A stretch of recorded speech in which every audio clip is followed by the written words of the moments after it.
Hey, what's up, everybody? I'm Austin. And I'm Mike. Today, we just want to give a broad overview on some common emotional cycles during a deployment.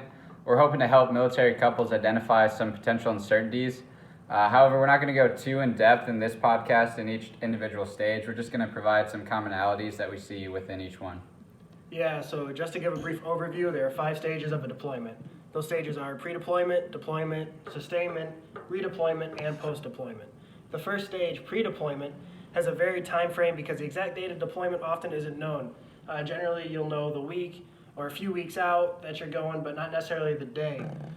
So that can give you a little stress. Additionally, the train-up period is longer, and you may not get as much time with your soldier or family as you would like. This is typically something that is unavoidable, as the requirements to prep for deployment are vast, but you should still work together to find quality time as well as time for discussions. I apologize if what I'm about to say is a little morbid, but it is a common concern that soldiers and their families encounter, but there inevitably arises the anticipation of potentially losing their soldier or the denial that it's a possibility even. This stress combined with requirements of pre-deployment may lead to arguments. Arguments are not necessarily bad, but you should recognize that there is an increased stress in the environment that could change the way family dynamics usually work.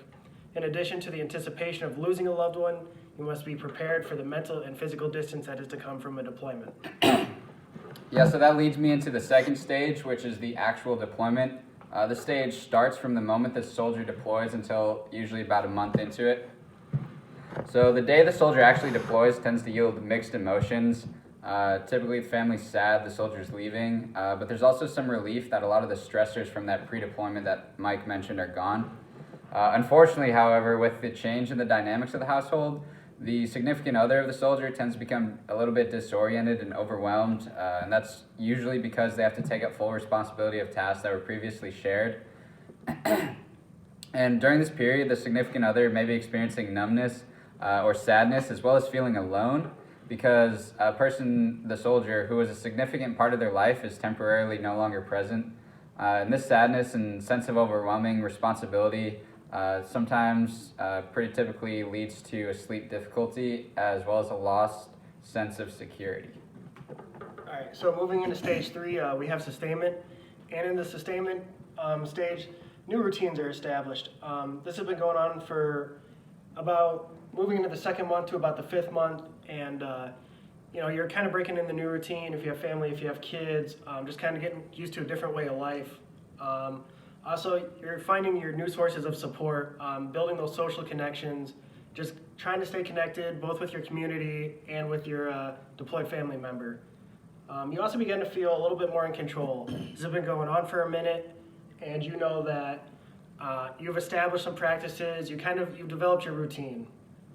Also, independence in this stage, you're getting used to it, obviously, and increased confidence in that independence. Because you've built this schedule, this routine for yourself, you're getting more used to it, and the absence is kind of lost its nuance.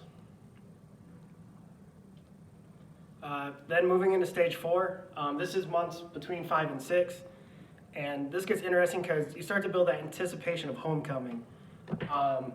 Becoming excited, your soldier's going to be coming home soon, and there's also a little apprehension there as well, just because you know they're going to be coming home, and you want to have everything perfect for when they get there, but you start to have some self-doubt about, have you been the best spouse since they've been gone? Have you done everything you'd want them to be, and kind of living up to the expectations that you think they'll have of you once you get there? And you also have some difficulty making decisions again, because like I said, you're anticipating their return, and you want to make all the right decisions that you think they want you to make, but that's not necessarily a given. Yeah, so that leads me into stage 5, which is the homecoming, and that's typically 3 to 6 months after the deployment. It lasts throughout that entire period. So one of the great things about this stage is that you usually experience a honeymoon period where both the soldier and the family's super excited that the soldier's back. They're doing all these family events together, maybe going out to eat, barbecues, things of that nature. And that loss of independence, so you start to kind of reintegrate into that family style, maybe start getting some of the responsibilities back to that soldier. But that kind of causes some difficulty because typically both the soldier and the significant other got used to that sense of independence, and maybe they have some need for their own space. So just recognize that that may be a possibility that comes up following a deployment. You're also going to need to renegotiate routines within the family, because the family got so used to doing things with the soldier gone that the soldier may or may not come back expecting things to just go back to normal, but that usually isn't how it works out. So you have to be prepared to kind of navigate that obstacle that comes up. And as I said earlier, you got to slowly reintegrate the whole family dynamic, get that soldier back into maybe that civilian lifestyle, get used to living with his family, as well as the family being used to the soldier being there again, and whether that soldier was the kind of the boss of the house or like one of the protectors or not, kind of reintegrating that role.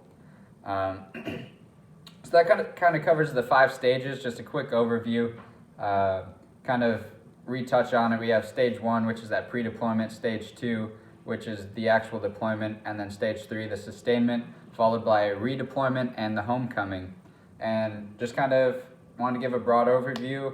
In our next podcast, we're going to talk about difficult conversations to have.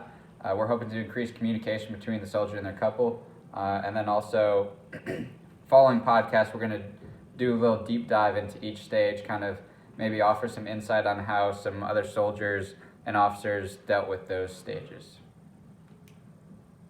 Thank you.